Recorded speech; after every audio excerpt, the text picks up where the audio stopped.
Hey, what's going on YouTube?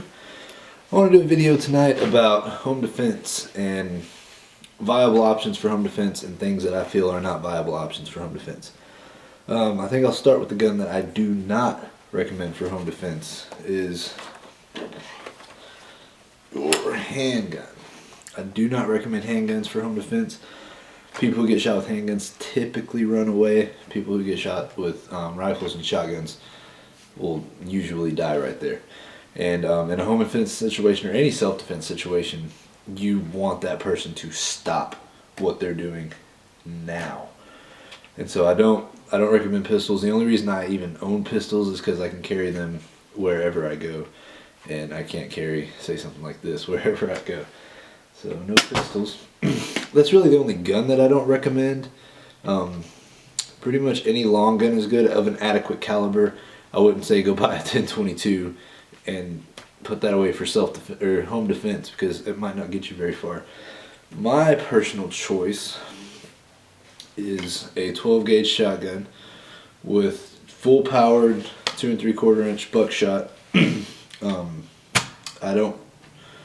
We'll talk about the birdshot shit later, but I recommend just full power buckshot, and in the side saddle I have Magnum buckshot.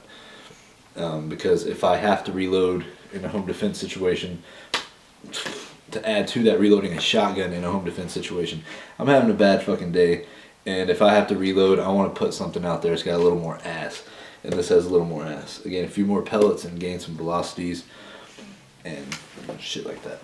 I got an El Cheapo Light on this one. It's a Nebo. Oh, I got autofocus or manual focus on. Sorry, it's a Nebo. It's a piece of shit. I'm gonna replace it, but I'm broke and don't have the money right now, but it works. I put a couple hundred rounds through it with this light on, and it's still kicking. It's still kicking. This is an H&R Pardoner pump. It's a Remington 870 knockoff. This was the first gun I ever purchased. Walked in the gun store and said, "What can you get me for under $300?" And he brought me this, so I bought it. It takes all Remington 870 accessories, and I have not had a single problem with it through thousands and thousands of rounds. Only the occasional, when you're using a cheap birdshot, the metal base where the powder's held will expand, and it'll get kind of stuck in there. But that's with most shotguns cheating or using that cheap ammo. But that's what I personally pick for home defense. I'm not worried about overpenetration. I don't have kids, and I'm not planning on clearing rooms at all in a home defense situation. I'm going to prop up behind the cover I have in my room, not concealment. I have cover in my room. I'm going to prop up behind that, point this thing at the door, and wait for the cops to get there. And once the cops get there, I will put the gun down and go outside.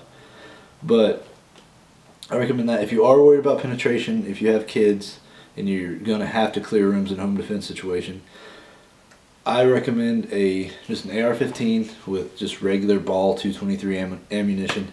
It does not over-penetrate, which is terrible in a combat situation, but in a home defense situation, it's a very, very welcomed bonus that you don't have to be too worried about over-penetration. It will go through a drywall wall, but it'll lose a lot of its steam, and the chances of it injuring somebody on the other side of that wall is greatly reduced.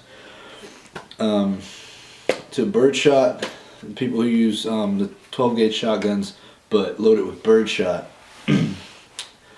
I don't like that. Birdshot is made to kill an animal that literally weighs under a pound in most cases, and I don't want that in my gun when 200-pound animals are coming at me trying to kill me and my wife. I want something that's made to put a bigger animal down, and buckshot does the job. Like I said, I'm not worried about over-penetration. I have my angle worked where even if I do miss or it passes through the person I am shooting, it is going in a safe direction. It is hitting a brick wall with nothing beyond that brick wall, which is more than enough barrier needed to stop buckshot. Those are my recommendations.